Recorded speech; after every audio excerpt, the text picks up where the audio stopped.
Morning.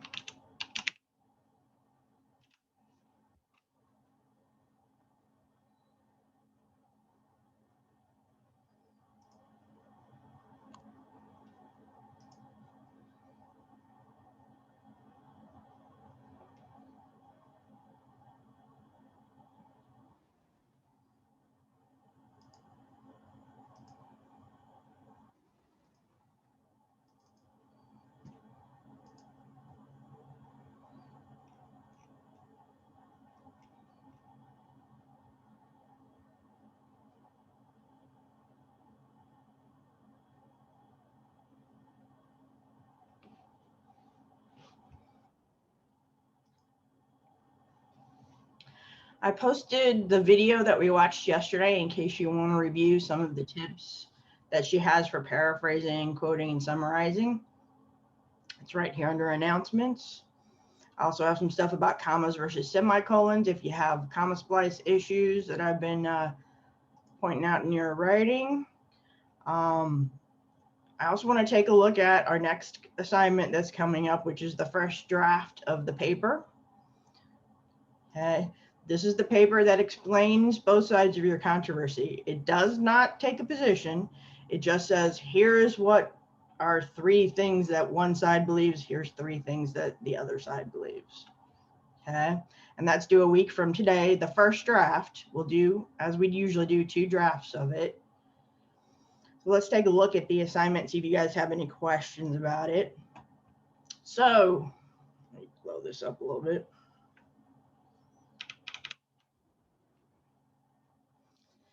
You're going to write a 4 to 5 page MLA paper explaining both sides of your controversy. Okay. So you hopefully gave me a research question in your last assignment. Everybody's is graded, so please take a look. I may have suggested that you need to narrow your topic down a bit because some people are addressing very large topics and you don't want it too large or it's going to make your research hard and it's going to make your paper sort of superficial and not very detailed in terms of looking at the issue. So in this case, the example is, what's the controversy related to college being free at state universities and community colleges in the United States? I'm going to have an intro technique and a brief summary of the controversy. So probably I'll talk about what's currently going on with proposals for this, since it's been something that was a topic for the last presidential election.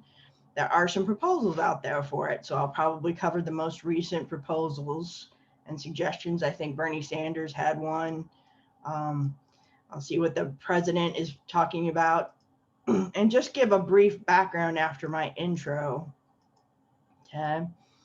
And then I'm going to talk about, here are what proponents think, or maybe 3 reasons that it's a good idea. Now there might be more than 3 reasons, right? I'm just focusing it because I only have about 4 to 5 pages to talk about it. So I'm only dealing with 3 that I think are most relevant. Okay. And then 3 that people are thinking it's a bad idea. Okay. And you have these 2 options that we've been talking about from comparing and contrasting, right? You can tell us all the reasons people think it's a good idea, and then all the reasons it's a bad idea. You put it in those 2 blocks. Or you can say, here's one reason for it, and here's the reason that's directly against that. Here's another reason for it. Here's what the other side says against that. Okay. So you pick the one that you think works best for your topic. So basically, it's an informative essay, right? You're just saying, without taking a position or, leaning one way or the other yet, this is what each side believes. Okay. Now, eventually, you'll take this topic and the information from this paper and be able to use it for the final research paper that we'll be working on. Okay. But this first 4 to 5 page short paper is just, here's what both sides think, without you leaning one way or the other. Okay. So background, history, relevant key terms. Now history, please don't use this as filler. You need that territory to cover the reasons and to cite evidence that supports those reasons. Okay. You know, give me the brief recent history as opposed to like, don't go back to like when college started and things like that. We don't need to know that to understand this issue. So 4 to 5 double-spaced pages in the MLA format, approximately 1,000 to 1,250 words, standard font, cite at least 5 credible sources. Okay, more is fine, but at least 5. Okay, MLA format, and use academic style writing for the paper. Okay, so as we talked about, you don't want to use contractions or personal pronouns for this paper. You want to sound more formal, more businesslike. Okay. Does anybody have any questions about that? Morning, Grant. I have a question.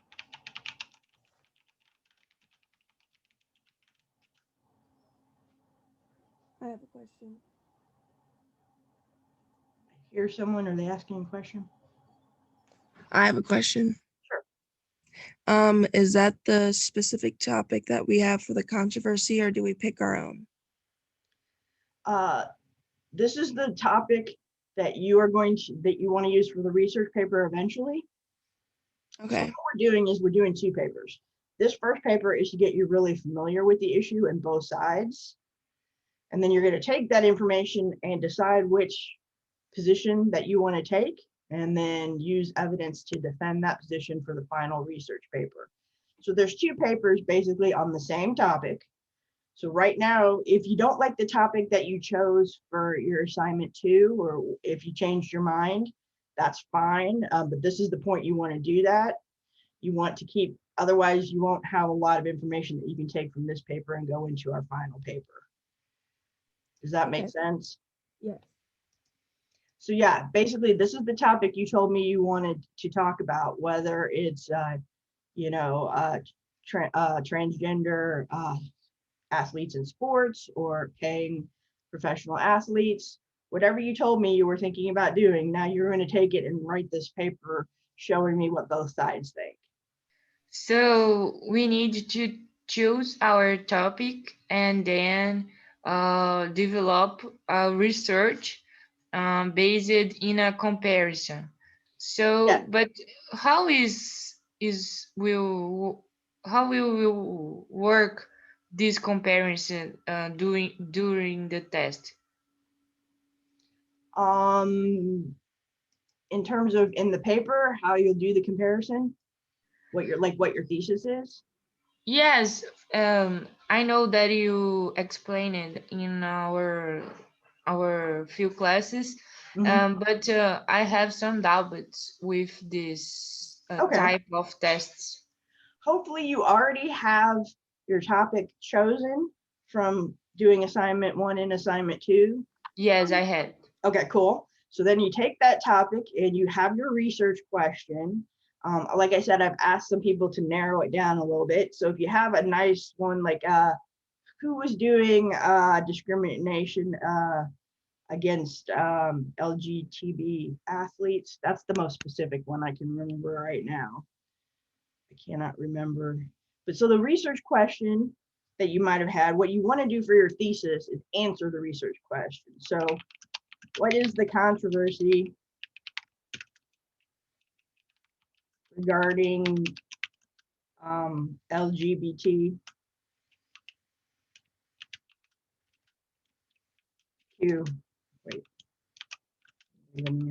athletes in sports?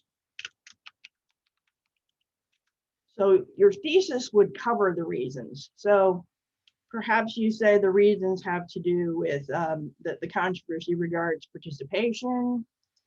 So the controversy, or, and this is after you've done your research, right? Involves participation,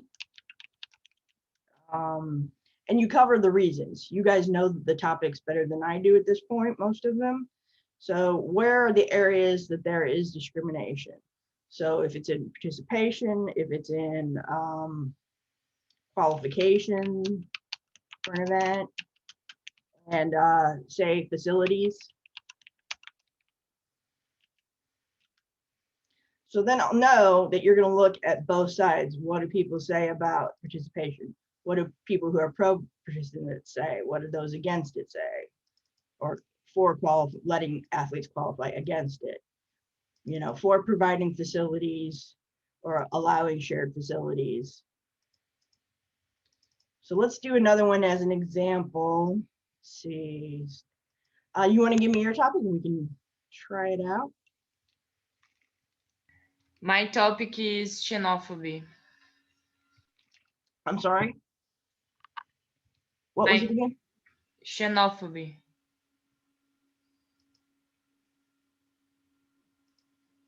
Can you type that in the chat for me?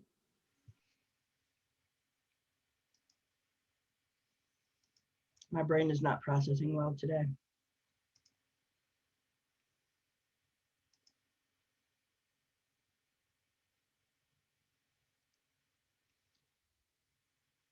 Oh, I think we lost her.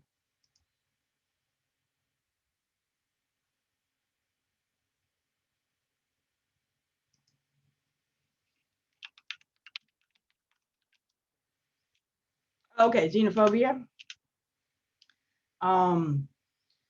So then you would say, what is the controversy? And you're hopefully going to narrow that down a little bit. I think we had talked about, so let's say you're narrowing it down to a specific group.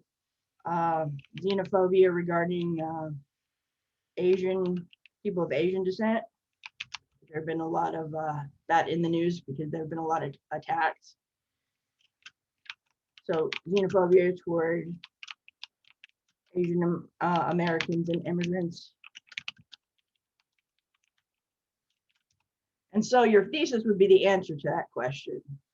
The xenophobia toward Asian Americans and Asian American immigrants has to do with the origin of the pandemic, but also perhaps a historical, I mean, if depending on what you're thinking, what your researcher showed, does it go back to the war that we had with Japan or our current tensions with China? So basically you would answer that question and tell me the 3 topics that you're going to cover. Great, thank you. Actually, I would like to research about the xenophobia historic, you know, like how this started to develop, like for example, when in Second World War II, when the cultures started to have prejudice between them, and when happened the Holocaust or something like that, you know. I think will be a good topic for me. I think I will give my focus on a historic topic. I don't know yet, but Okay. in the same time, this topic that you say, this is interesting too, about Americans and immigrants. I think I will think about. Thank you, teacher. Sure.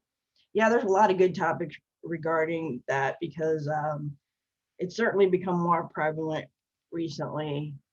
As our society becomes more diverse, I think people are struggling with how to deal with that.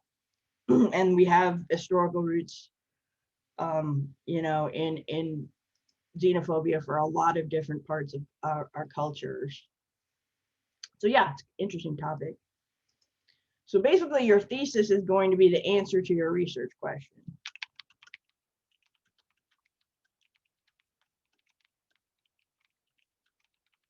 So after you've done your reading and have your sources, you're able to identify what the main issues are and say, here are the main issues that are discussed regarding this controversy. You're informing us about the main points that people argue about regarding your subject. Good question. Anybody else?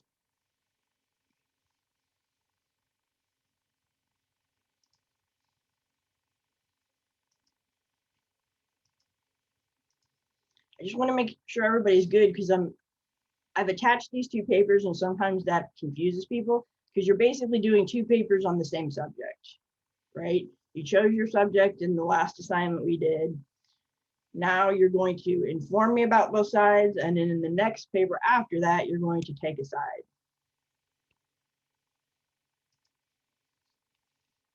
So if you have any questions about that, feel free to ask. I can explain until you're comfortable with the concept.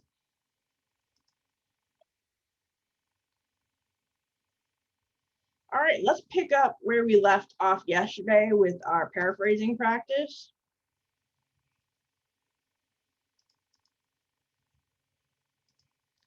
So if you remember, we were dealing with the paraphrase from Jacques Cousteau. So let's go look and since it's been 24 hours and read this again before we put it away. And we had started, the Antarctic is a vast source of cold on our planet, just as the sun is a source of our heat, and it exerts tremendous control on our climate. Jacques Cousteau told the camera, the cold ocean water around Antarctica flows north to mix with warmer water from the tropics, and its upwellings help to both cool the surface of the water in our atmosphere. Yet the fragility of this regulating system is now threatened by human activity. Okay.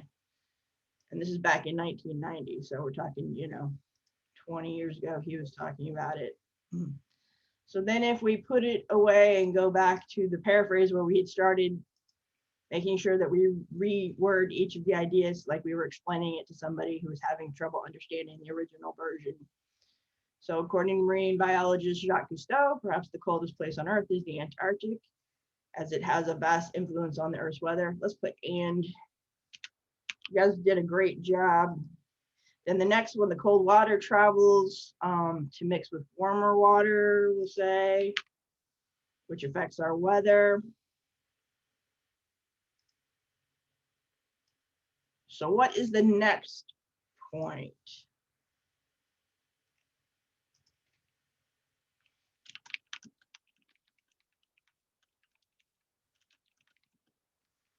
In the original that we are rewording.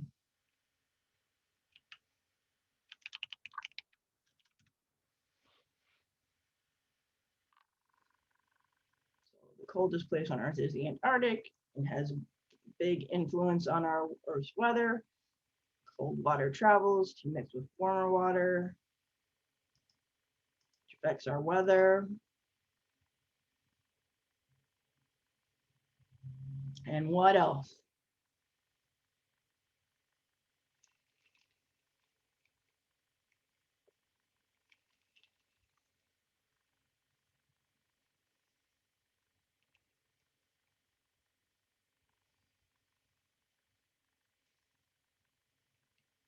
If you need to go back to it, we can go back to it. So his last statement here, the fragility of this regulating system is threatened by human activity. So how would we say that?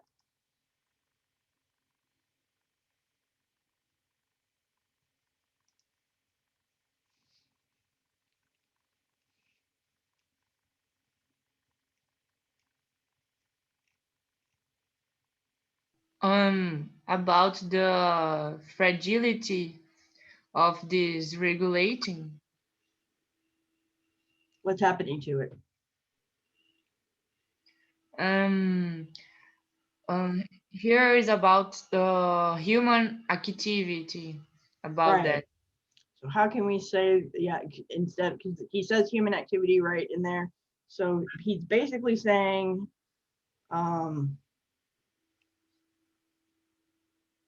people are doing what? I think, as I understood, here is about the regulating. For example, if there are, if should have more regulating against the people who Okay. He is does. sort of suggesting that, but he doesn't say it yet. Hold that thought, because that would be a good thing to explain this quote. Right now, he's just saying people are doing what to the balance of, you know, this system of cold water mixing with warm water or with the Earth's weather systems. But hold that thought because that's a good one to react after to the quote. What are people doing to this? What's another word for fragile? Studying, I think, studying about this situation to research, to have a solution. I don't know. Well, he's not discussing the solution yet. He's pointing out the problem, right? Yes. So if you don't know another word, so we'll type in his word, fragile, right? Remember your magic right click button. So let's go down to synonyms. See what you guys like. Breakable, brittle, frangible, smashable, splintery, flimsy, weak, frail, insubstantial. Weak. I think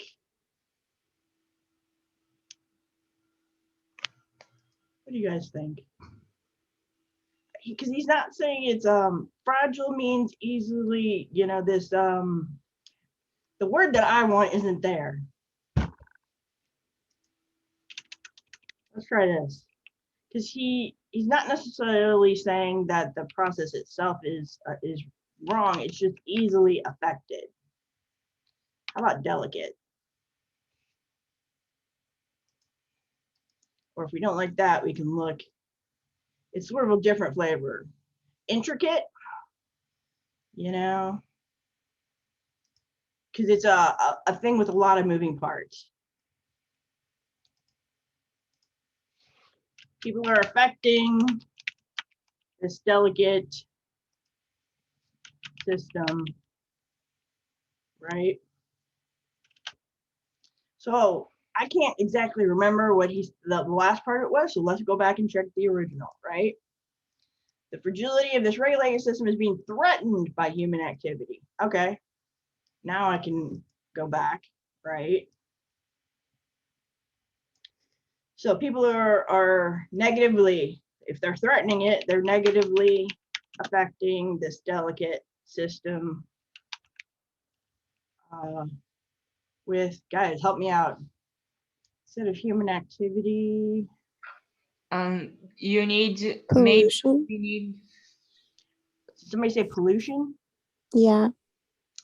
I think you're getting there. He's not that specific. So but you're doing, yeah, you're kind of intuiting like, what does he mean by human activity? So, I don't know, maybe you could say We need a synonym for activity, maybe. pollution in industry. I mean, what kind of activity do you think he's talking about? Industry in general, I think, and pollution, of course. Pollution, maybe reading a little bit too much into it, but I think we could be safe with industry.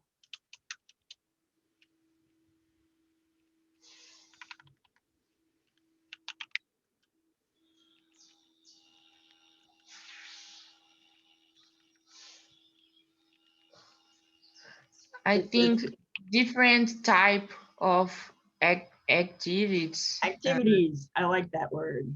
And different type of business years.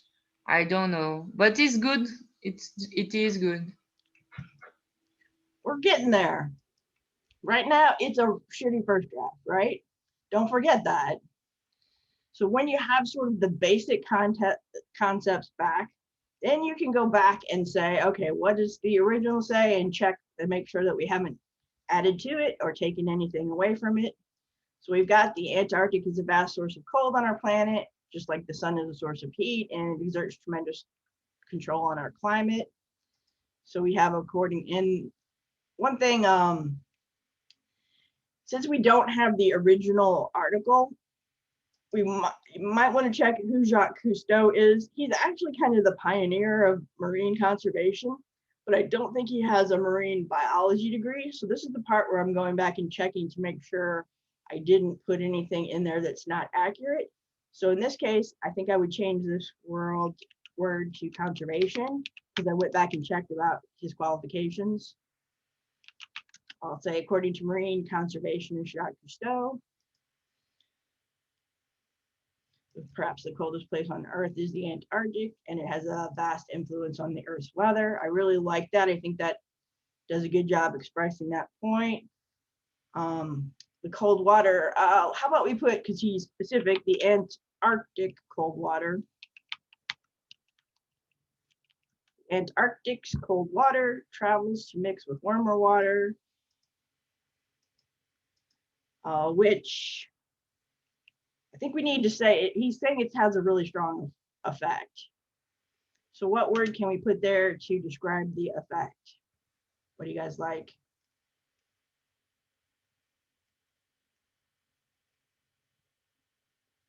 Grant, what do you think? Alexis?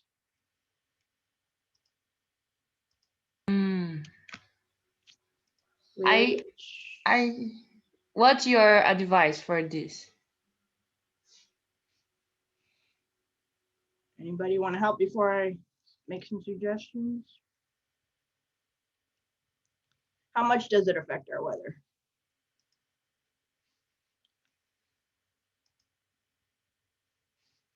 Well, we have up here, it has a vast influence, right? How about profoundly? That's a word I like, but you may have a different word, right, that you're comfortable with. And if you can look extremely, which deeply affects our weather, tremendously affects it. So you can pick the one that feels most comfortable to you. Okay. People are negatively affecting. And then I have effects twice. So I probably, now that I'm, polishing it, want to change one of these. How about negatively affecting this delicate system? How about unbalances? What do you guys think? Does that still reflect it?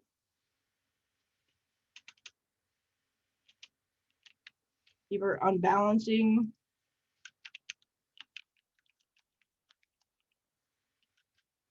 Delicate system. Unbalanced is okay? Okay. And then you just go back and check and make sure it accurately reflects the original, right?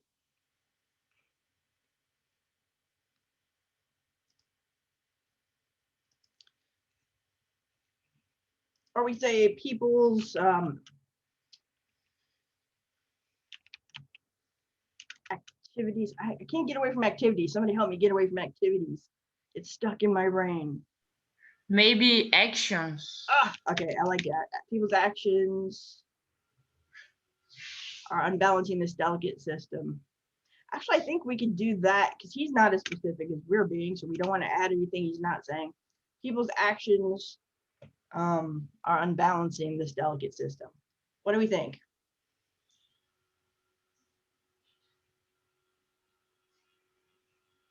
According to marine conservationist Jacques Cousteau, perhaps the coldest place on Earth is the Antarctic, and it has a vast influence on the Earth's weather. The Antarctic's cold water travels to mix with warmer water, and he said in the south. We could say warmer southern waters. It says near the tropics. Now we're just kind of polishing it, choosing better words, being more precise.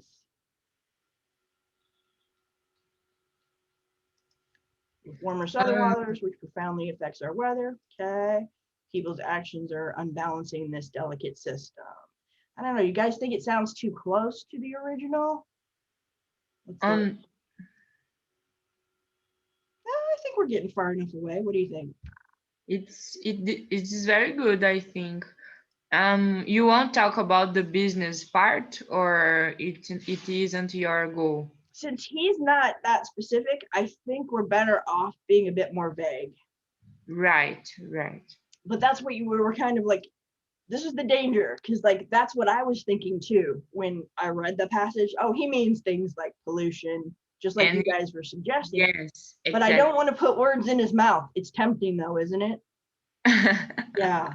So I think we should be as generic as he is being, just to be on the safe side. Now we need to cite it, right? Now we don't see the whole article, but this is what the citation would look like. So in order to find it, we're going to need this piece of information here. I think I don't know, I'm not remember now, but I think we forgot to talk about the atmosphere.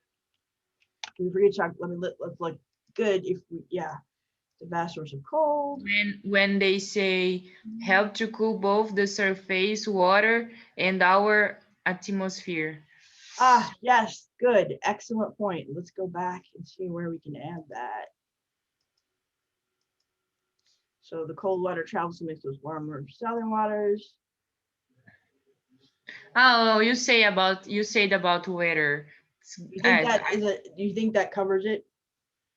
Yeah, I think it's enough. I think weather is about our atmosphere, and maybe, of course, this have influence in human life. Of course, I think it is a good point because since the pollution is in the air, it is affecting our health, um, something like that. But in general, is that I think it's good.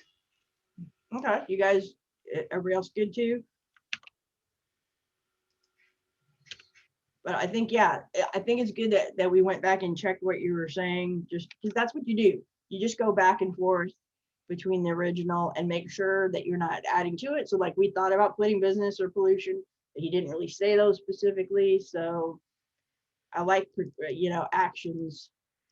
And then we have to cite it, because if somebody wanted to find this piece of information, they would go to the works cited page and they would see this.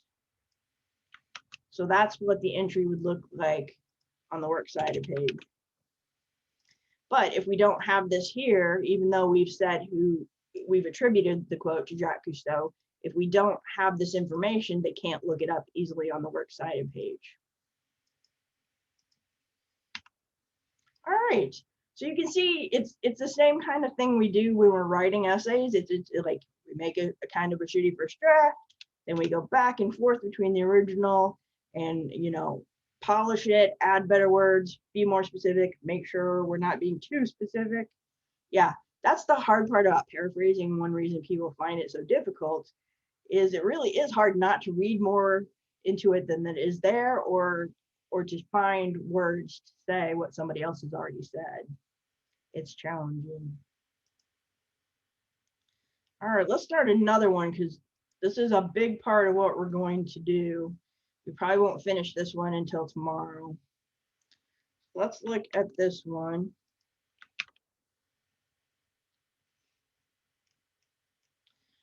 The 20s, and I think this is funny because we're, approaching the next set of 20s and we're in the 2020, the new 20s with 2021, but they're talking about the 1920s. So we may have to be more specific, right, than they were in this passage. The 20s were the years when drinking was against the law, and the law was a bad joke because everyone knew of a local bar where liquor could be had. They were the years when organized crime ruled the cities and the police seemed powerless to do anything against it.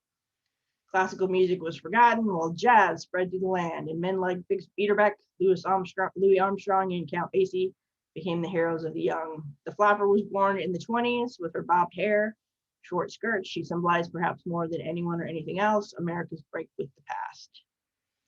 Okay, there's a lot going on.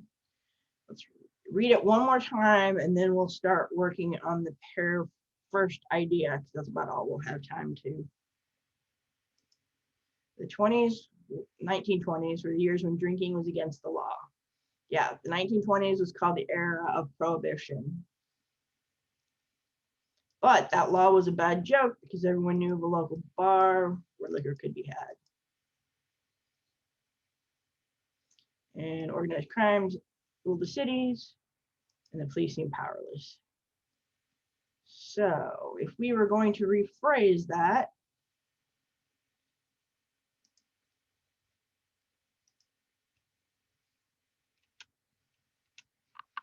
oh, we'll go back. This is the source is from Kathleen Yancey.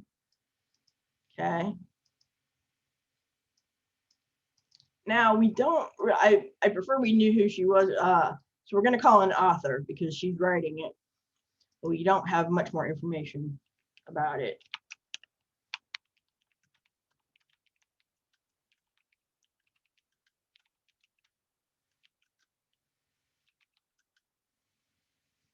So how do we say this, guys? Try not to look at this original one. What was going on in the 20s?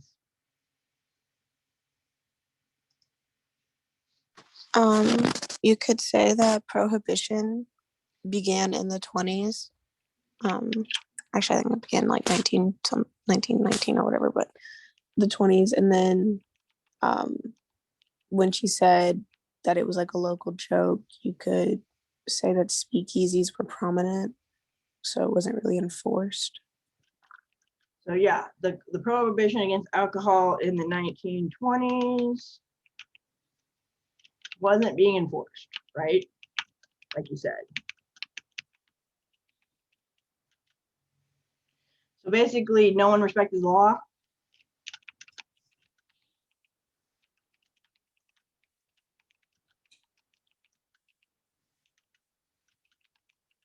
Drinking alcohol. All right.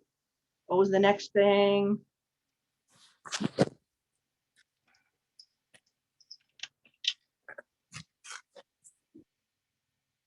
Oh, long.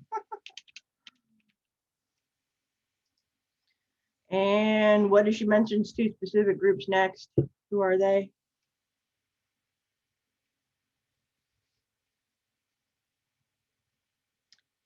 Is there a better way to say organized crime? I mean, we could say, I don't know, what do you guys think? Criminal organizations?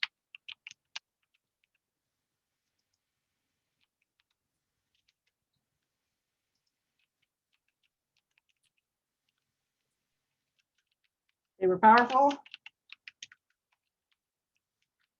What about the police? And the police were what?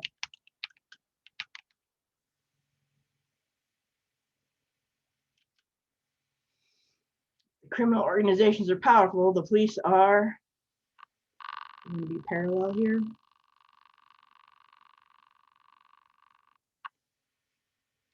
What's the opposite of powerful?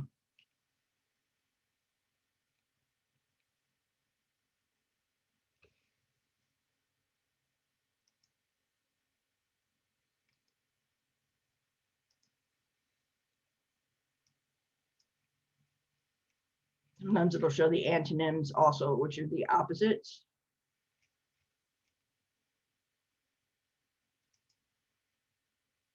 They're not showing antonyms. Moderately?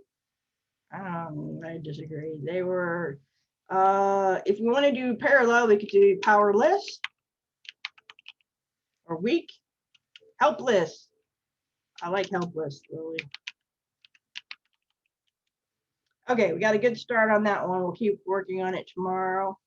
I'm going to open up another session for questions. If you have questions about your paper topic or need some help with any of your research question or narrowing it down, come see me.